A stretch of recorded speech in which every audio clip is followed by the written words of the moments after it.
باور نکنید رأی شما تفاوت نمی‌کند. باور نکنید.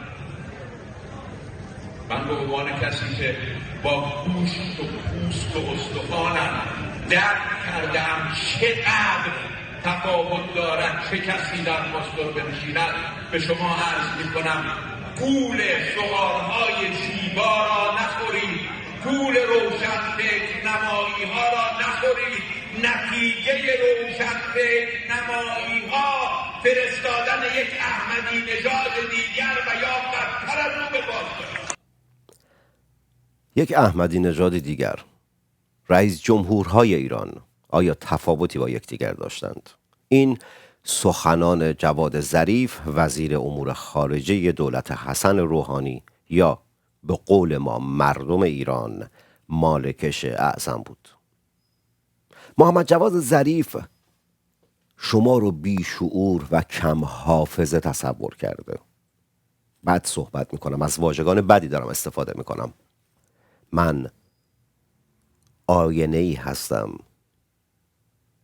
که سیاهی و کثافت‌هایی رو که جمهوری اسلامی به شما تحمیل میکنه، اون رفتار ناشایستی رو که با تو شهروند ایرانی داره نشونت میدم. من بد حرف نمیزنم. صحبت‌هایی که جواد ظریف میکنه عیناً بیشعور فرض کردن من و تو ایرانیه. تکلیف من که مشخصه، تکلیف تعداد زیادی از ایرانیان هم مشخصه. اما تویی که قشر خاکستری هستی، تویی که تصور میکنی اینها برای تو دارن فریاد میزنند. محمد جواد ظریف تو رو بیخرد، دارای درک و شعور تصور میکنه. مگر همین محمد جواد ظریف نبود که در مصاحبه‌ای برگشت گفت هیچ کار است در وزارت امور خارجه و تصمیم گیرنده کسانی دیگر هستند؟ مگر نگفت که عمل کردش و تصمیم گیریش صفره؟ الان چی شده؟ الان چرا داره دروغ میگیره؟ تصور کرده ایرانیان واقعاً حافظه ماهی گلی دارند؟ اگر تو هموطن فریب این کسانی که خاک کشورمون رو غصب کردن رو نخورده بودی، الان اینگونه به شعور توهین نمیشد. احمدی نژاد، روحانی، خاتمی، رئیسی، هاشمی رفسنجانی، حتی خود سید علی خامنه‌ای، اینها هیچ فرقی با یکدیگر ندارند.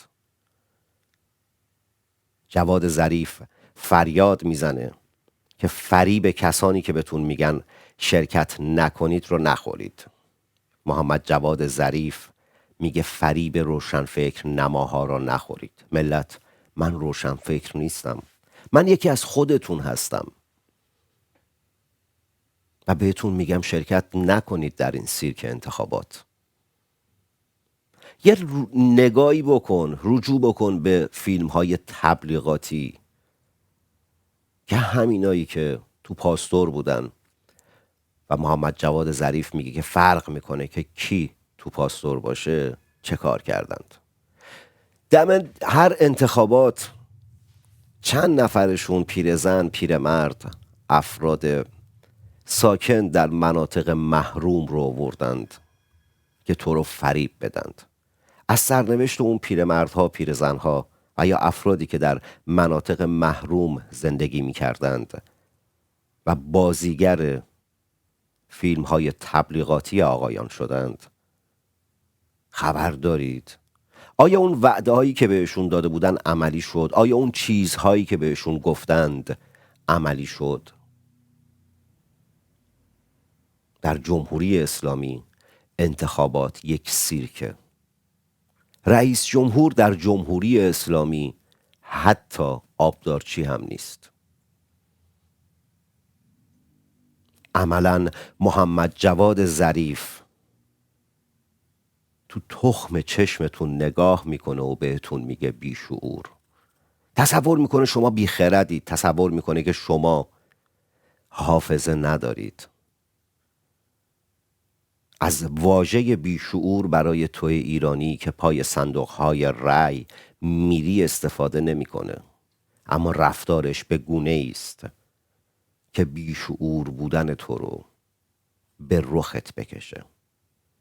اکتورهای این ویژه برنامه که سیرک انتخابات نام دارد، تینا قاضی مراد، رضا عرب و میلاد آقایی هستند. این اکتورهای سیاسی و رسانه‌ای هستند. در این قسمت از آنها 2 سوال پرسیدم. سوال اول، اپوزیسیون چه برنامه‌ای برای افشای نواقص و فساد در روند سیرک‌های انتخاباتی دارد تا به مردم نشان دهد که شرکت در این انتخابات بیفایده است؟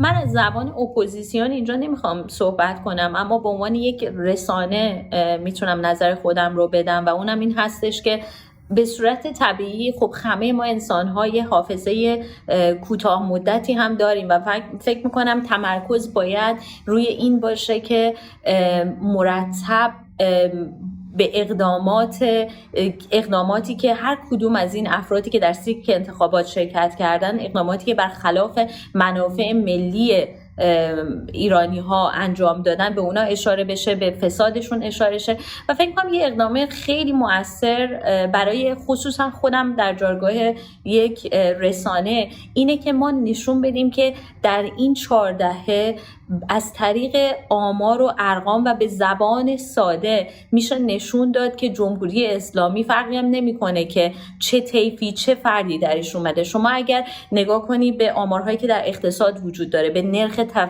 نرخ تورم، به اون روندی که حتی در زمینه سلامت و بهداشت وجود داشته، در زمینه آموزش وجود داشته، به طور کلی همه این نمودارها یه سقوط رو به پایین رو نشون میدن و اتفاقا فارغ از این که چه کسی اونجا قرار بگیره، چه گروهی باشن که البته همه این مافیا هم یکیان، واقعا فرقی نمیکنه، این رو باید نشون داد که برآیند ادامه جمهوری اسلامی سقوط کامل ایران و ایرانی خواهد بود و این امروز واقعا کار پیچیده‌ای نیستش، چون این رو میشه که به راحتی با آمار و ارقام در زمینه‌های مختلف نشون داد.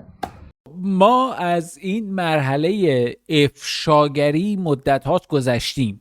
اینو بگم یه جنبش اجتماعی گام نخستینش، اون پله نخستش، سنگ بنای زیرینش افشاگریه که نشون میده که یه چیزی در ساختار درست نیستش. یه ساختاری جامعه داره، یه بخشایی از اون درست نیست، به هم ریخته، آشفتگی هستش، تناقضی درش هست، آسیبی دیگران دارن ازش میبینن و به هر حال اون بخش افشاگریه. در همه جنبش‌های اجتماعی این بخش افشاگری وجود داره و تا آخر هم ادامه پیدا میکنه. یعنی همزمان اون جنبش اجتماعی که در یه لحظه که همه مردم جامعه رو به سمت خودش نمیکشه که، بلکه طول میکشه تا یه گروه‌های اولیه ساخته بشن، بعد اونا به پیش برن، بخشای بیشتری از جامعه رو جمع بکنن و یه سرمایه اجتماعی برای اون جنبش اجتماعی بسازن.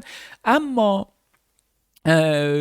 ما به صورت عمده دیگه کار افشاگری انجام نمیدیم، هرچند به صورت مارجینال و در حاشیه این کار انجام میدیم، ولی اینکه امروز بیایم بگیم که این انتخابات اصلا معنی نداره، شما وقتی حاکمیت ملی نداری چه معنی داره انتخابات؟ اصلا انتخاب نماینده سازمان ملل و همه کسان بیان چه اهمیتی داره وقتی شما حاکمیت ملی نداری؟ به علاوه این که ما میدونیم این همه فساد و دزدی و تقلب و همه اینا هم پشت این داستان هستش و اصلا خود برای اصلا ظاهرش هم مثل سیرک دیگه. این جمهوری بربرهای اسلامی کار بهتری از دستش بر نمیادش، ولی کسی که میره همچنان رأی میده اونم اونقدر احمق نیستش که فکر بکنه که این یک انتخابات کامله، بلکه مثل یک امروز میدونیم نگاهشون مثل یک برخورد در زندان میمونه که به امید اینکه یه شانس بهتری گیرش بیاد، فامیلش میخواد بره نماینده بشه، رئیس جمهور بشه یا هر چیزی، خلاصه میرن بعضیا این کارو میکنن، ولی برای اونا یادآوری این خیلی کار نمیکنه. ولی به صورت کلی مهم هستش که ما این کارو انجام بدیم، ولی اثر کلیشو قبلا گذاشته. اون چند سال پیش که ما اومدیم گفتیم نه به جمهوری اسلامی و این فراگیر شد، دیگه ما از این قضیه افشاگری کار کردی گذشتیم، بلکه الان میخوایم که پیدا بکنیم که ما چطور میتونیم به خواسته خودمون برسیم و اینا رو کنار بزنیم. میلاد به نکته اشاره کرد، گفت که شانس. کسانی که برخی از کسانی که میرن رأی میدن میگن یه وقتی شانس آوردیم اتفاقی افتاد. مردم به دنبال شانس نباشید، به دنبال ساخت ایران باشید. ایران با جمهوری اسلامی ساخته نخواهد شد. جمهوری اسلامی فقط ما رو میکشه، منابع ملی ما رو نابود میکنه. ای کسی که به دنبال شانس هستی، با شانس زندگی و فردای تو ساخته نخواهد شد. در بی‌اعتبار کردن سیرک‌های انتخاباتی رژیم، اپوزیسیون در چند سال اخیر موفق عمل کرده. اگر یادتون باشه در دوره‌ای بود که برخی به عنوان افرادی که مخالف رژیم هستند مردم رو ترغیب می‌کردند که بین بد و بدتر انتخاب کنن، به قاتلینی چون دوری نجف آبادی و ری شهری و امثال هم رأی بدن.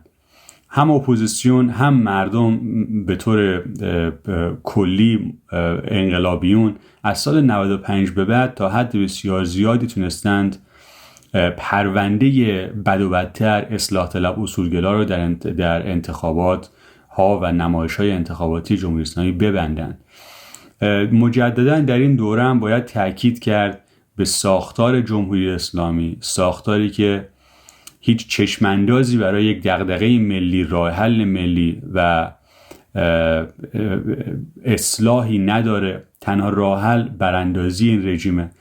باید توجه رو جلب کرد به تجربه های قبلی، افرادی که بودن و تلاش کردن در سیرک‌های انتخاباتی قبلی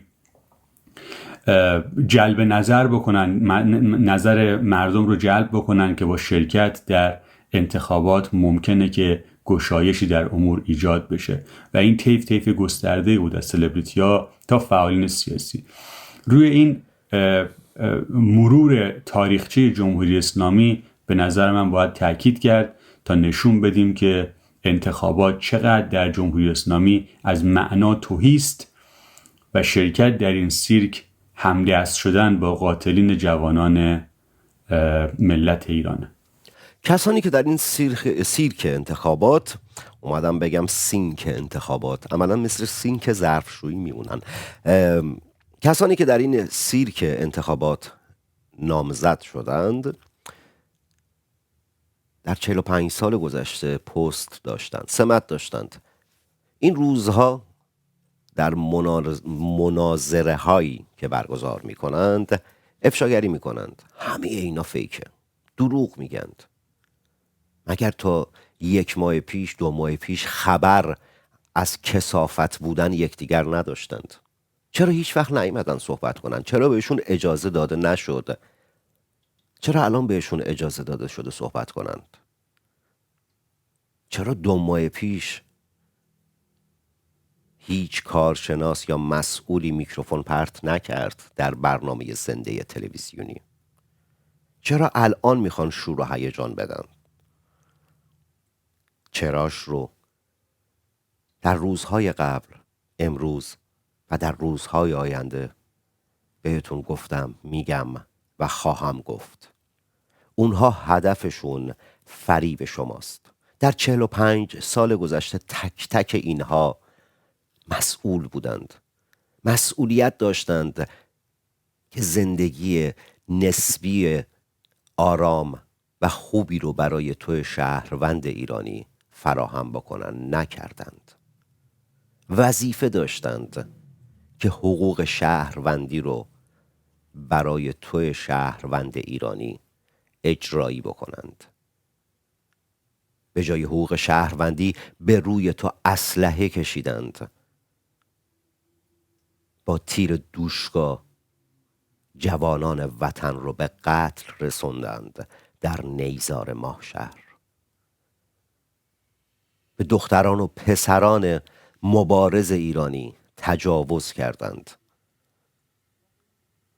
تک تک این افراد دستشون به خون مردم ایران آغشته است. اینها نسبت به هر چیزی از این حکومت آگاه هستند. اینها به نفع توی ایرانی قرار نیست کاری رو انجام بدند. اینها برای بقای جمهوری اسلامی و برای رضایت سید علی خامنه ای است که هر کاری می کنند. و اما سوال دوم، با توجه به تجربه های گذشته چگونه می توان اطمینان حاصل کرد که تحریم سیرک انتخابات باعث افزایش فشارهای داخلی و بین المللی به جمهوری اسلامی می شود و تحریم سیرک انتخابات چه پیامدی برای آینده سیاسی این حکومت مستبد خواهد داشت؟ جریانی در غرب همیشه به دنبال مماشات با رژیم اسلامیه و از هر نمایش انتخاباتی که رژیم برگزار میکنه اینها استفاده میکنند تا به مخالفان این رویکردشون دلیل باج دادن خودشون به نمایندگان رژیم رو اینجوری جلوه بدن که این افرادی که از جمهوری اسلامی میان نمایندگان مردم هستن و در یک انتخابات منتخب مردم بودن. اگر این مسئله که ایرانیان کلیت انتخابات رو سیرک میدونه در جمهوری اسلامی انعکاس گسترده پیدا بکنه و اینکه این سیرک انتخابات دیگر مدتی است تحریم شده، این اگر انعکاس گسترده پیدا بکنه به زبانهای مختلف در سطوح مختلف توسط افراد مختلف، اولا شکستیه برای اون لایه‌ای از سیاستمداران و نخبگان غربی که اهل مماشات با جمهوری اسلامی هستن. از طرف دیگه بی‌اعتبار میکنه حامیان جمهوری اسلامی رو در خارج از کشور و همچنین در داخل کشور، اونهایی که هنوز در کار فروش امید هستند به بخشی از جامعه. از طرف دیگه هم همکاری در چنین پروژه هایی و کمپین هایی باعث تقویت حس همبستگی ملی میشه و موفقیت در کمپین تحریم باعث تقویت روحیه مبارزان و نیروهای سیاسی درگیر در مبارزه با جمهوری اسلامی خواهد شد. در سیرک انتخابات و تحریم انتخابات قطعا در نمایش عدم مشروعیت جمهوری اسلامی کمک خواهد کرد، چون هدف جمهوری اسلامی هم از برگزاری انتخابات واقعا همینه، چون یه حکومت مافیایی که همه حیاتش و ادامه حیاتش به مصرف ایران وابسته است واقعا نیازی به مردم نداره. مردم هم اینو دارن در زندگی روزانه خودشون تجربه میکنن، اما تمام هدف اینه که همونطور که اینو میخواد ابزاری کنه برای نمایش مشروعیت خودش، مردم این رو بتونن ابزاری کنن برای نمایش عدم مشروعیت جمهوری اسلامی و این قطعا کار رو خیلی ساده تر و آسان تر خواهد کرد. میگم چون دیگه تمام فعالینی که اینجا در جهت سرنگونی جمهوری اسلامی فعالیت میکنن یه قدم مهم رو برداشتن و اون اینه که دیگه همه پذیرفتن این سیستم مشروعیتی نداره، یه ساختار مافیاییه و میتونن که انرژیشون رو مفیدتر و در جاهای دیگه هزینه کنن.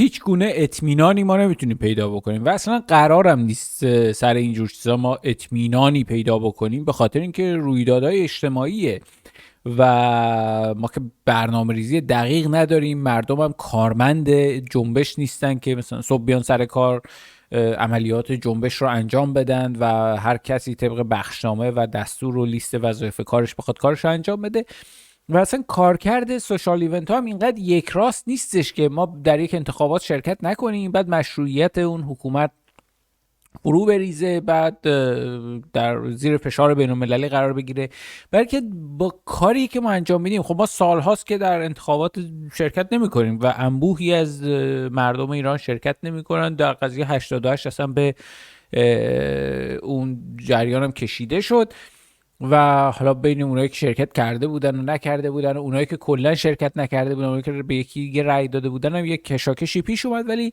به هر حال می‌بینیم که هر همون دوره اوباما با جمهوری اسلامی زد و بند داشت، با خود خامنه‌ای نامه‌نگاری داشتن با هم دیگه و دل و قلبه میدادن و خلاصه تونستن که به یک برایندی با هم دیگه برسن. که نتیجهش رو بعدها در برجام دیدیم، در دوره‌ای که روحانی میاد میبینیم که چطور به پیش میره. ولی نه، این اطمینان وجود نداره، به خاطر اینکه کار کرده اصلا این نیستش. ما اول در سوشال ایونت ها میریم خودمون رو ببینیم، بعدن اثری که از خودمون، از بزرگی خودمون پیدا کردیم و آموختیم و روایت میکنیم هستش که نشت پیدا میکنه، سرایت پیدا میکنه به گفتمان سیاسی بین المللی. هیدر کنان به بچه من شلیک کردن. من خودم دیدم بچه شما نبردیم بیرونهاش کنیم. اصلا بچه من خدا بیامرزه، نمیخوام خدا بیامرزه. بچه من به چشم خودم دیدم بچم. بچه من از پشت سر متلاشی شده بود. میفهمی یعنی چی؟ الان وقتی جنازه بچه رو دیدم چشمای بچه من هنوز بسته نشده بود. این صدای مادر سیاوش وطن، سیاوش محمودی، لیلا مهدوی بود. سیاوش وطن 16 ساله بود که جمهوری اسلامی این گونه که مادرش روایت کرد به قتل رسید. جمهوری اسلامی روز به روز به هر وسیله‌ای تلاش میکنه که صدای این مادران دادخواه رو کم و کمرنگ تر بکنه. جمهوری اسلامی روز به روز تلاش میکنه که تنور انتخاباتش رو داغ و داغ‌تر بکنه. جمهوری اسلامی روز به روز تلاش میکنه سرعت ببخشه به روند سیرک انتخاباتش و من و ما و ملت ایران روز به روز آرامتر و با اقتدار بیشتر به جمهوری اسلامی میگیم در سیرک انتخابات تو کسی شرکت نخواهد کرد الا آدم هایی که وابسته به تو هستند و نونشون در بقای توست. تمام شد.